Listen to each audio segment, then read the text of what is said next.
서울교통공사에 합격한 선혜연입니다. 해커스잡 온라인 관리형반에서 올해 2월부터 7월까지 5개월간 준비했고 서울교통공사에 최종 합격할 수 있었습니다. 기존에 비영리법인에서 인사총무 등 경영지원 직무로 6년간 근무를 했었고 퇴사 이후로 해커스 수강 신청과 동시에 공기업 준비를 시작하여 5개월 정도 걸렸습니다. 경제학 전공, 학점은 3.6이고 토익은 840, 한국사 1급, 전산회계 2급, 워드 1급 보유 중입니다. 사무직무입니다. 올해부터 사무직무 필기 전형에 전공 과목이 도입되었는데 평소에 경영, 재무, 회계 공부를 중급 수준으로 공부해왔기 때문에 어려운 문제에도 대비가 가능했습니다. 100대 1을 상회하는 공기업 경쟁률을 보면서 과연 내가 수백, 수천 명의 경쟁자들을 물리치고 상위권에 들 수 있을지 불안했습니다. 극복하기 위해서 남들보다 잘해야만 한다라는 생각보다는 주어진 문제를 최대한 다 맞춰보자 라는 마인드로 임했던 것 같습니다. 처음 공기업 준비를 결정하고 나서 독학, 오프라인 학원, 온라인 관리형 중에 고민을 많이 했습니다. 저는 부지런한 성격이 아니기 때문에 독학으로 하면 혼자서 스케줄을 관리하기가 어려울 뿐만 아니라 방향성을 설정하는 것에 대한 리스크가 클 것 같았고 오프라인 학원은 통학하는 시간이 부담되었습니다. 이런 고민을 해결해 준 것이 온라인 관리형반이었습니다. 집에서 모든 강의를 무제한 수강할 수 있고 전담 선생님의 밀착 관리로 좀 더 효율적인 공부가 가능할 것이라고 생각했습니다. 1대1 컨설팅 서비스가 가장 유용했습니다. 맞춤형으로 상세하게 커리큘럼을 짜주신 덕분에 기초부터 심화 과정까지 체계적으로 학습할 수 있었습니다. 누군가 옆에서 항상 도와주고 있다는 사실 자체가 크게 의지되었습니다.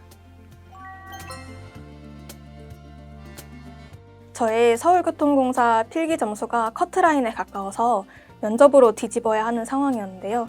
답변에 대한 방향 설정부터 기업 분석 방법까지 중요한 포인트를 알려주신 덕분에 면접 현장에서 모든 질문에 침착하게 답변할 수 있었습니다. NCS가 10과목이 모두 출제되기 때문에 평소에 전 과목을 균형 있게 공부하는 것이 중요한 것 같습니다. 선생님께서 만들어주신 커리큘럼대로 매일 평균 10시간의 공부 시간을 유지하면서 모든 강의를 충실하게 듣고 기본기를 키웠습니다. 모의고사를 풀면서는 시간이 조금 더 걸리더라도 넘기는 문제 없이 모든 문제를 제대로 풀기 위해 노력했습니다. 저는 계산이 약해서 수리와 자원관리에 가장 취약했기 때문에 김소원 선생님과 김동민 선생님의 강의 도움을 많이 받았습니다. 혼자 문제 풀면서는 잘하고 있는 건지 파악이 안 되는데 선생님들의 문제풀이 팁을 배우고 따라하면서 시간이 감축되고 정답률이 많이 향상되었습니다. 경영학을 선택했고 재무관리와 회계까지 범위에 포함되었습니다. 저는 경영학 전공이 아니었고 워낙 휘발성이 강하기 때문에 모든 내용을 암기하자 생각해서 제 개인 이론 노트를 따로 만들었습니다. 문제풀이용으로는 해커스 온라인 관리반을 신청하면서 무료로 보내주셨던 경영학 800제가 큰 도움이 되었습니다. 총 100분간 NCS 40문제, 전공 40문제를 풀게 됩니다. 저는 전공을 먼저 풀고 나니 시간이 조금 여유로웠는데 까다로운 문제들이 좀 많았습니다.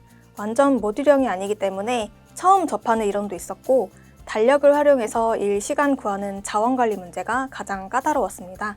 서울교통공사의 최근 이슈가 출제된 점이 기억이 납니다. 경영 전공은 노무사나 CPA 기출문제에서도 접하지 못했던 금융투자 상식들까지 나와서 난이도가 높다고 느꼈습니다. 해커스 통합기본서를 다 회독하면서 전 과목에 대한 문제 유형을 익혔고 의수문자 과목은 해커스 피셋 기출로 끝내는 시리즈와 12개년 기출문제집으로 대비했습니다. 모듈 2로는 해커스 모듈 기본서와 산업인력공단의 교수자용 가이드북을 함께 보면서 전체적인 흐름을 이해하고 중요한 이론들은 꼼꼼하게 암기하였습니다. 시험 3주 전부터는 해커스 봉투 모의고사를 풀고 나서 성적 분석 QR코드를 통해서 현재 위치를 파악하는 데 도움이 되었습니다. NCS 10과목이 모두 출제되는 만큼 기본서를 지속적으로 복습해서 모든 과목에 대한 대비를 해두는 것이 좋겠고, 봉투 모의고사와 피셋 기출문제를 통해서 난이도 있는 문제에 대한 적응력을 높여나가는 것이 좋을 것 같습니다. 또한 필기시험 가산점이 적용되는 자격증을 취득하는 것도 좋겠지만, 저의 사례와 같이 3점의 가산점만큼 2문제를 더 맞추겠다는 목표로 NCS와 전공 공부를 충실히 하면 충분히 가능하리라 생각됩니다. 수많은 압박과 불안 속에서 중요한 것은 나도 해낼 수 있다는 믿음인 것 같습니다. 오늘의 작은 할 일부터 차근차근히 해내다 보면 언젠가 좋은 결과를 맞이하게 될 것입니다. 합격으로 가는 가장 빠른 길, 취업교육 1위 해커스.